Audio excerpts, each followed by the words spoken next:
तें मिट्टांग भीत पोताव रे डिजाइन बन सेणाया नौका रियल कांत रे ओंडे डिजाइन लगी दो लटू ᱧᱚᱜ नौका मिट्टांग ये नौकाना कागज बन कलेक्टा और कलेक्ट करते स्केल ते अपनारा मन खुशी साइज बन बनावा नौका जेलेंग 30 सेंटीमीटर खान नवा चौड़ा दो 15 सेंटीमीटर में हतावा उनका कते नौका साइज बन बनावा और नवा नाखाना मिडिल पॉइंट और नवा नाखाना मिडिल पॉइंट बन ठाड़ा गोटाया नोडे दो कटी माछा मिट्टें बनाव का तबना बोर्ड रे बनाव लगे ते मेनका कांत बन बनाव खान दो अब लटू ᱧᱚᱜ बनाव लगा बना अपनारा खुशी मतो मिट्टन साइज बनाव काते जहाँ तीन लेंथ बन दोया अर्धेक बन दोया चौड़ा और मिडिल पॉइंट बन ठीका मिडिल पॉइंट बन ठीका और नौका मिट्टन पैनल बन बनावा और पैनल बैसो काते अब कांत रे अब दो भीत पोतावना डिजाइन बन बनाव दाड़ेया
नौका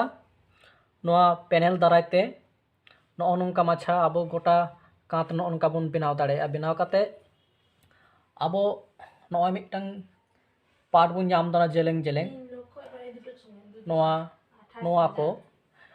मिट्टन कलर बन एम दाड़ेया और नॉय जे मिट्टन जेलेंग चला कना चेतान लातार नॉय मिट्टन कलर बन एम दाड़ेया नॉय जेलेंग जहां चला कना नॉय मिट्टन कलर बन एम दाड़ेया और नॉय जे ताला माला रे जहां स्पेस बन नाम दा स्क्वायर लेका नॉय रे एटा कलर बन एम दाड़ेया एनखान गे अडी मौज नेलोआ और कलर एम रेया दो आपनार तेबन हुदिस मा ओकाटा कलर बेस सही नेलोआ ओनका माछा बन एम लेखान अडी चेहरा नेलोआ। आसोग कनें नोआ भीत पोताव डिजाइन आपे पे कुसिया और आपे हों आपया भीत कांतरे नोआ डिजाइन बनाव रे पे कुरुमुटी ताबोना और ओकालका नोआ डिजाइन हुईना बुगी बड़ी दो कमेंट बॉक्स रे ऑल काते बड़ाय चिंग पे एनखान दार हों उसकुरी न्यामा मा एनखान तेहिं दो नोंका गार हों तायम दाराम नापाय ना वीडियो बनाव ताबोनाई और जहाँ को बापे सब्सक्राइब का तिnya इन नोआ चैनल आपे टे नेहर सब्सक्राइब कतिंग पे और वीडियो को लाइक ताबोन पे मा एनखान जोहार।